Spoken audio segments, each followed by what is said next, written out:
برات سواله که بدونی آیا همه آدمایی که روی زمین هستن جفت روحی و نیمه گم شده دارن؟ آیا ملاقات با نیمه گم شده برای همه آدما اتفاق میفته؟ این ملاقات چه زمانی و چطوری رخ میده؟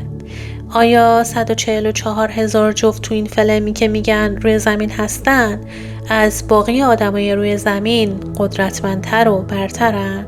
تو این ویدیو همه این سوالا رو جواب میدم. من لونا هستم، صدایی از دل نور برای تویی که پس از شبی طولانی و تاریک در حال بیدار شدنی. توی ویدیوی قبلی 7 مرحله سفر نیمای گم شده یا شعله‌های دوقلو رو معرفی کردم و درباره هر کدوم از اون مراحل یه توضیح مختصری دادم. همونطور که بهت قول داده بودم قصد دارم و مهمه که درباره تک تک این مراحل با جزئیات مفصل‌تر صحبت کنم.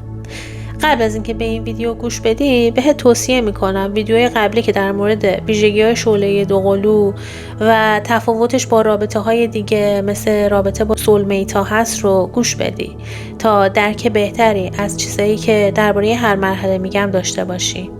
اما اگه بخوام به صورت خیلی خلاصه مهمترین نکته‌هایی رو که قبلا گفتم و باید بدونی رو دوره کنم اینه که ما انسان‌ها فراتر از این جسم، شخصیت، نقش‌ها، افکار و احساساتمون هستیم. وجود و جوهره ما از جنس نور و آگاهیه که همون خود اصلی ما یعنی روح ماست. روحی که بارها به این زمین اومده تا رشد کنه. هدف نهاییش بیداری معنوی بوده. هدف از این بیداری چیه؟ اینه که بتونه از بعد انسانی در این زمین فراتر بره و به ابعاد بالاتر بره و بخشای دیگه جهان هستی رو تجربه کنه تا باعث رشد بیشتر روحش بشه. روح ما پس از کسب تجربه فراوون و گذر از بالا و پایین‌های بسیار و پس از رویارویی با اتفاقا و چالش‌های زیاد روی زمین بیدار، آگاه و آزاد میشه. اگه همچنان این بیداری براش رخ نده میتونه تصمیم بگیره که در آخرین زندگی که به زمین میاد برای رسیدن به بیداری قطعی در 2 بدن زنانه و مردانه به زمین جلوه کنه تا با ملاقات با خودش دچار عشقی بشه که اونو 100% به بیداری نهایی و عشق الهی میرسونه و این امر موجب میشه که چرخه کارمیک و تناسخت روی زمین پایان پیدا کنه و به ابعاد لازمانی و لامکانی و بالاتر بریم. سوالی که خیلی برای آدم ها پیش میاد اینه که آیا همه انسان ها جفت روحی و نیمه گم شده دارن؟ جواب نه هست. همونطور که قبلا گفتم هدف از ملاقات با نیمه گم شده یا جفت روحی نیستش که ما انسان ها بیایم و یک تجربه رمانتیک و عاشقانه و سحرآمیز رو روی زمین داشته باشیم. البته همه ما انسان ها یه تجربه عشق عمیق و زیبا با سولمیتی که قبل از اومدن به زمین باهاش قرارداد بسته بودیم در یکی از این زندگیامون رو تجربه کردیم تا با عشق ورزی و لذت بردن از عشق آشنا بشیم و این در حافظه روحی همه ما ثبت شده.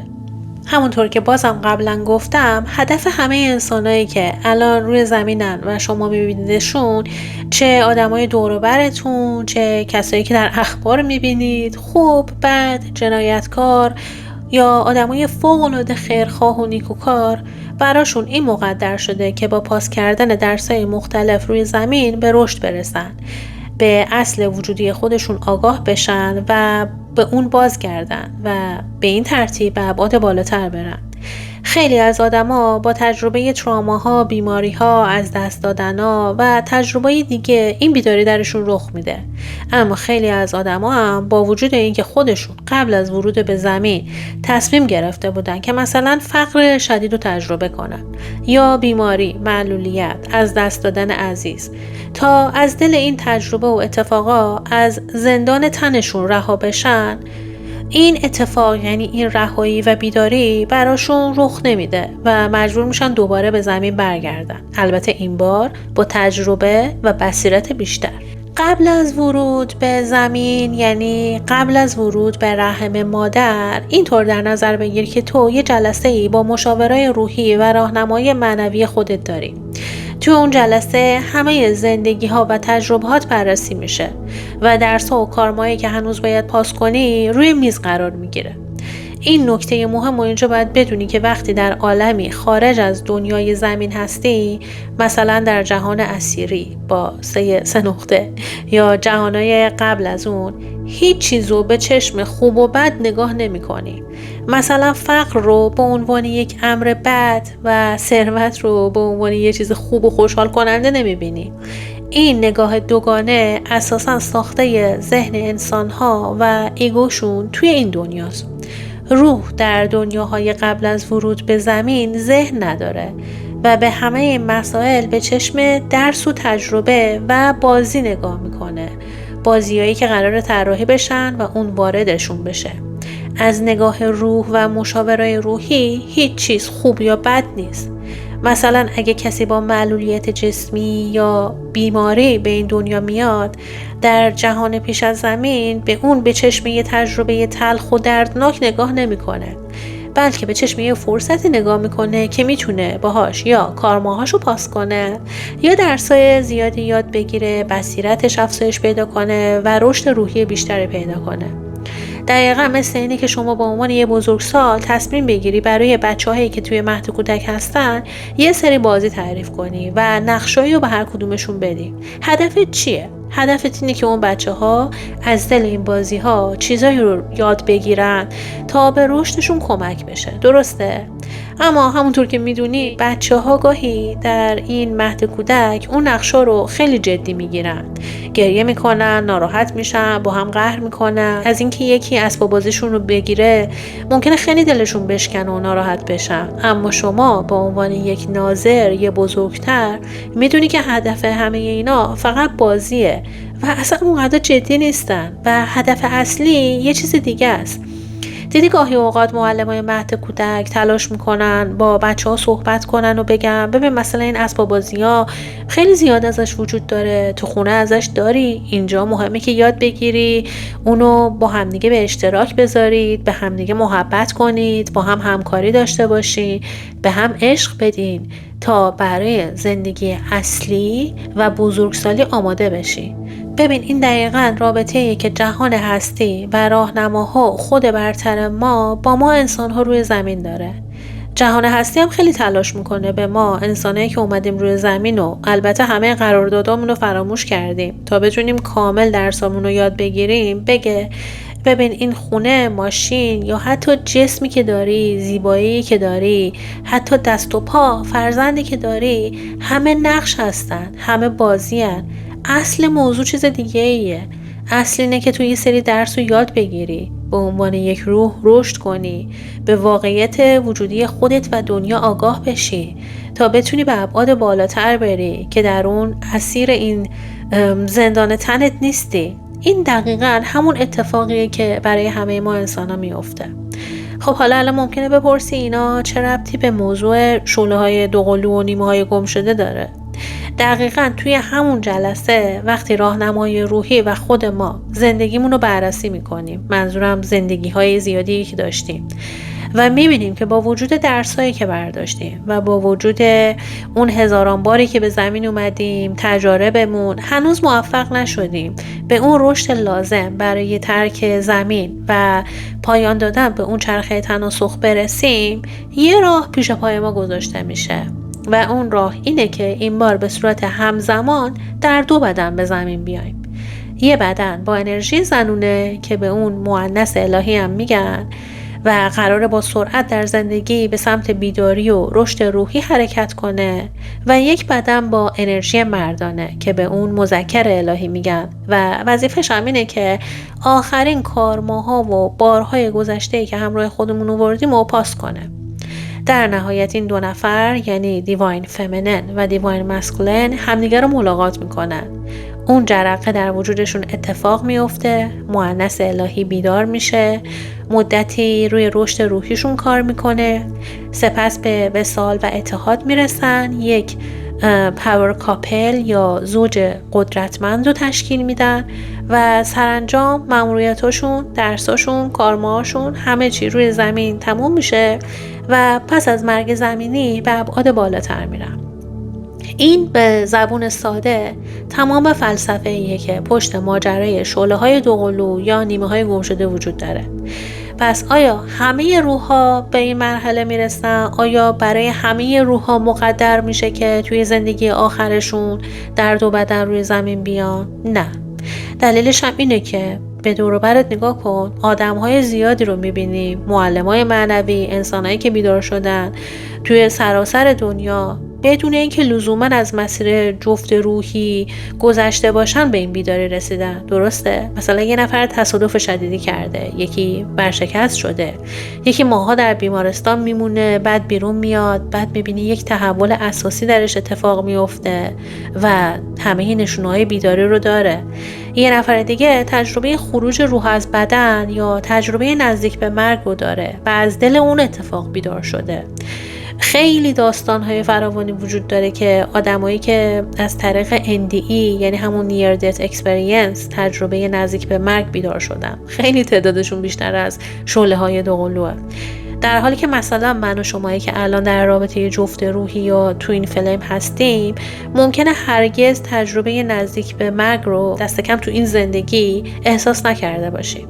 پس جواب روشنه، نه، اینطور نیست که همه انسان ها جفت روحی یا نیمه گم شده داشته باشن. اینو هم همینجا اشاره کنم که یه مفهومی وجود داره به نام همزاد که خیلی ها بهش اعتقاد دارن و من نمیخوام در این ویدیو بهش بپردازم، اما خیلی ها ممکنه وجود همزاد رو با نیمه گم شده اشتباه بگیرن. فقط اینجا بگم که این دو مفهوم کاملا متفاوت هستن و با همدیگه یکی نیستن. حالا بریم سراغ این سوال خیلی خیلی مهم. آیا همه شعله‌های دوقلو وقتی روی زمین میان الزاماً همدیگه رو ملاقات میکنن؟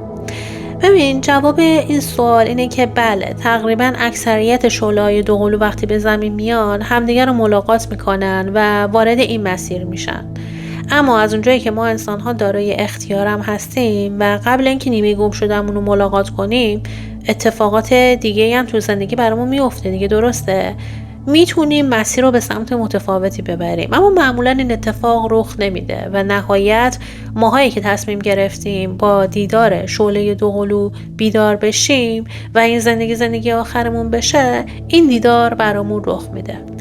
مثلا خود من یادمه چند سال قبل از اینکه نیمه گم شده خودم رو ملاقات کنم یه اتفاق خیلی بد توی زندگیم افتاد، مربوط به یکی از عزیزانم که متاسفانه یکی از اعضای خانواده‌ام دچار یه بیماری لاعلاج شد و این موضوع خب درد و رنج زیادی به من وارد کرد. آیا میتونستم از دل اون اتفاقی که برام افتاده بود و در واقع اتفاقی بود که خودم و اون فرد انتخاب کرده بودیم و در قرارداد روحیمون نوشته شده بود که من از اون عزیز مراقبت کنم و این اتفاق هم برای اون رخ بده، بیدار بشم؟ خب البته که میتونستم، اما آیا خودم این کارو کردم؟ نه. با اینکه قبل از اون خیلی در زندگی کتابای عرفانی و متافیزیکی خونده بودم، اما اون اتفاق باعث شد خشمگین بشم، اعتقادمو به خدا، جهان هستی، همه مسائل این چنینی یک باره از دست بدم و تبدیل بشم با آدمی کاملا بی اعتقاد که همه این مسائل رو بی اساس و خرافات میدونه و این اتفاق باعث شد بیشتر در سیاهی و افسردگی فرو برم. مدتی بعد وقتی که به کار و زندگی عادی برگشتم و مراقبت از اون عضو خانواده برام یه مسئله روتین و عادی و ساده تر شد و تونستم باهاش کنار بیام، ملاقات با شعله دوقلو برام اتفاق افتاد. این دیدار دوباره منو وارد سفری پر از درد و رنج کرد، اما این بار بالاخره اون اتفاق افتاد و در اواخر مرحله شب تاریک روح بودم که ناگهان به آزادی و رهایی رسیدم و حکمت همه این اتفاقات رو درک کردم و شاید باور کردنی نباشه، اما انرژی و فرکانس من اونقدر دچار تحول شد که شاهد بهبودی‌های خیلی شدید و عجیب و غریب در وضعیت جسمی همون عضو خانواده من بودم. پس اینو باید یاد بگیری که هر اتفاق کوچیک و بزرگی که در زندگی میفته حامل یک درسه. این اتفاق ممکنه اونقدر ساده باشه که مثلا برای خرید به یه سوپرمارکت بری، تو صف وایساده باشی تا خرید تو انجام بدی، ناگهان بگن که سیستم فروشگاه مختل شده و این موضوع باعث بشه از تمام کارهای روزت عقب بیفتی در حالی که خیلی هم عجله و کار داشتی. یا میتونه به بزرگی و بغرنجی مسائل مثل تصادف شدید یا بروز یک بیماری و ورشکستگی و آتش سوزی و غیره باشه. همه این اتفاقاییه که یه درس مهم در دلشون پنهون شده و تو باید به عنوان یک انسان اون درس رو یاد بگیری. حالا این درس میتونه در لحظه بودن باشه، عشق بدون قید و شرط باشه، فراتر رفتن از ذهن و احساسات یا هر درس دیگه ای باشه. اما وقتی قبل از ورود به زمین تصمیم میگیری در 2 بدن به زندگی بیای و وقتی به زمین میای نیمه گم شده خودتو ملاقات میکنی، یعنی پا در مسیر گذاشتی که همه این درس‌ها رو باید تک به تک پاس کنی و یاد بگیری. پس میتونیم بگیم یه جورایی پاسخ به این سوال که این ملاقات چه زمانی اتفاق میفته رو هم دادم. هم قبل از اینکه به این زمین بیای تصمیم میگیری که این مسیر رو انتخاب کنی و هم وقتی که در این زندگی آخر روی زمینی این ملاقات در زمانی اتفاق میفته که روحت اونقدر پخته و با بصیرت و با تجربه شده که آمادگی کامل رو برای وجود به یک امتحان نهایی و یک دوره فشرده بیداری، آزادی و آزادگی همیشگی از این تن و رنج و دنیا رو داره. تو توی این زندگی، یعنی زندگی آخرت به عنوان کسی که نیمه گم شده داره، همیشه از دوران کودکی یه حس درونی عمیق که از روحت میاد داری. یه حسی که باعث میشه دنبال معنای زندگی باشی، دنبال چیزایی فراتر از مسائل زمینی بگردی. هیچ امر دنیایی اون رضایت کامل رو بهت نده و همیشه اون احساس جستجو و پرسشگری توی وجودت باشه. همیشه هم یک احساس تنهایی عمیق و کامل نبودن همراهت هست، حتی وقتی که با سولمیت های زیادی در رابطه هستی. حتی اون موقع هم یه نقص و یه کمبود همیشگی در درونت، در عمق وجودت حس میکنی تا اون لحظه ناب و هیجان انگیز فرا میرسه. لحظه‌ای که البته هیجان انگیزیش بیشتر برای راهنمایی روحی و اون خود برترته، چون اونا تو رو میبینن و میدونن چه خبره. اما تو قبل از اینکه به دنیا بیای موافقت کردی که دچار درد فراق و سپریشن بشی. این کار کردی به خاطر اینکه اون بستر لازم برای رشدت و ورود به این امتحان فراهم بشه دیگه. مثل دقیقاً دانش آموزی که میره سر جلسه امتحان، آیا میذارن که کتاب رو باز کنه یا تقلب کنه؟ نه، به خاطر اینکه باید اون جدایی از کتاب درسی و اون منابع باید براش رخ بده تا بدونن که چقدر واقعاً اون مسائل رو یاد گرفته. تو هم دقیقاً همینی و همین رو برای خودت مقدر کردی. وقتی این ملاقات اتفاق میفته، هر دو جفت اول به صورت موقتی توی درون خودشون یه عشق عمیق، احترام به هم، شادی و آرامش بی‌نظیر رو حس میکنن. همونطور که بارا گفتم، این حس شبیه لحظه‌ایه که از یه سفر برمیگردی. حالا ممکنه سفری بوده باشه که خیلی بهت خوش گذشته باشه یا یک سفر کاری بوده باشه، اما وقتی خونه میرسی، در خونه رو باز میکنی و وارد میشی و با خودت میگی هیچ جا خونه آدم نمیشه، ملاقات و هفته‌های اول بودن با جفت روحیت هم دقیقاً همین حس رو داره. بودن توی خونه خودت، چون روح خودت رو داری باهاش دیت میکنی دیگه. روزی که ملاقات بین تو و نیمه گم شدت اتفاق میفته، معمولا با چند تا آی کانتکت، یعنی همون ارتباط چشمی خیلی شدید و طولانی همراهه. یه جوری انگار توی اون نگاه ها زمان متوقف میشه، اما بقیه ثانیه ها و دقایق به طور عجیب و جالبی جوری میگذره که ارتباط چشمی برای هر دوتون خیلی سخت میشه. این به خاطر قدرت انرژی شدیدیه که شما دو نفر با تشخیص روح خودتون توی چشمای همدیگه اونو حس کردین.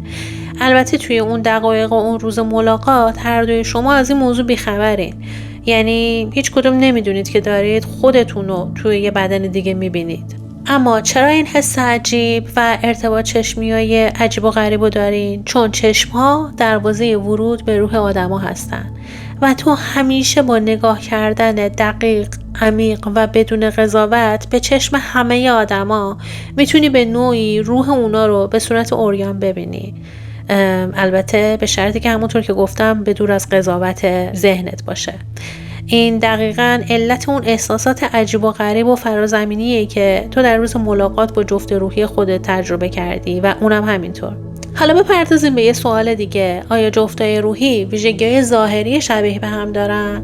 این موضوع هم موضوع جذابیه. دیدم گاهی راهنمای روحی بهش میپردازن و گزارش‌های وجود داره که میگن بین جفتای روحی شباهت‌های ظاهری توی صورتشون هم دیده میشه، اما هیچ قطعیتی در این باره مطرح نشده. چیزی که خیلی گزارش شده اینه که در ناحیه چشم‌ها هر دو جفت یه ویژگی خاص دارن که کاملا شبیه به همه. مثلا یا رنگ چشماشون خیلی شبیه هم دیگه است، یا در مدل چشم‌ها با هم شبیه‌ان، و یا حتی اطراف چشماشون، توی استخوان‌بندی اطراف چشماشون یه نشونه مشترک وجود داره که خیلی شبیه همه. مثلا خود من و نیمه گم شدم رنگ چشمامون شبیه به هم نیست، اما توی اطراف چشمامون هر دومون یه نشونه خاص و نادر داریم. نشونه که توی بیشتر آدما دیده نمیشه، اما به طور عجیب و مشترک در ناحیه اطراف چش هر دوی ما هست. این هم یه نشونه دیگه است که میتونه به تشخیص این که شما داری جفت روحی تو ملاقات میکنی کمک کنه. اما در نظر داشته باش که این نشونه قطعی نیست و علائم دیگه‌ای وجود دارن که در این تشخیص بسیار مهمترن. مسئله آخری که امروز میخوام بهش بپردازم و با یه سوال مطرح میکنم: آیا جفتای روحی انسان‌های برتر و قدرتمندتری نسبت به باقی آدم‌ها هستن؟ اگه یادت باشه چند دقیقه پیش گفتم که اگه در نهایت اتحاد با مذکر الهی، البته با اختیار مؤنث الهی، رخ بده و این دو تصمیم بگیرن که توی زمین سه‌بعدی هم با هم باشن، میتونن یک پاور کاپل یا یک زوج قدرتمند رو، قدرتمند منظورم از نظر انرژیاییه، تشکیل بدن. آیا این قدرت نشونه برتری اونها نسبت به زوجهای دیگه و بقیه انسان هاست؟ ببین، این درسته که نظریه 144,000 تو این فیلم روی زمین هستش و میگه که این زوجها اومدن تا با قدرت روحشون، با قدرت بیداریشون به شیفت و بیداری زمین کمک کنن. و این درسته که مؤنثه معنوی یه سری ویژگی‌هایی دارن، مثل فعالسازی چاکراها، قدرت اتصالی که با جهان هستی دارن، که این ویژگی‌ها در انسان‌های دیگه، حتی انسان‌های معنوی، کمتر دیده میشه. اما این اساساً و به هیچ وجه نباید حس برتری رو در من و شمایی که در سفر روحی تو این فیلم هستیم بیدار کنه. اتفاقاً باید باعث حس فروتنی و افتادگی بیشتر بشه. ببین، بدترین ایگویی که میتونه روی زمین شکل بگیره و متاسفانه در برخی از آدمای مذهبی و عارف و آگاه دیده میشه، اینه که از این بیداری و آگاهی ایگویی درش شکل بگیره که بهش میگن ایگوی معنوی یا spiritual ایگو. یعنی به سبب این بیداری که فرد نسبت به خودش و جهان پیدا کرده، یه حس برتر بودنی نسبت به دیگران درش پیدا بشه و رخ بده. این ایگو در متون مختلف عرفانی بسیار خطرناک توصیف شده، چون میتونه باعث بشه انسان دوباره به خوابی عمیق‌تر از قبل بیداریش فرو بره و متاسفانه شرایط روحیش طوری بشه که پس از مرگ نتونه به ابعاد 5 و 6 و بالاتر بره و مجبور بشه دوباره برای تجربه بیداری واقعی نه یک بار بلکه چندین بار دیگه به زمین برگرده، چون این موضوع کارمای خیلی سنگینی هم داره. پس حالا که فهمیدی در رابطه شعله دوقلو قرار گرفتی و توی این مسیر روحی شگفت انگیز برای بیداری هستی، همیشه مواظب باش که دچار این ایگو نشی تا زحماتت هدر نره. ازت ممنونم که با هم همراه بودی. امیدوارم که تونسته باشم تو رو قدمی به وصال نزدیکتر کرده باشم. لایک و سابسکرایب رو فراموش نکن تا همدیگه رو گم نکنی و در ادامه مسیر با همدیگه باشیم. هر سوالی داری ازم بپرس. قول میدم که بهت با آگاهی و راهنمایی درست برگردم. تا اون زمان در لحظه حال باش.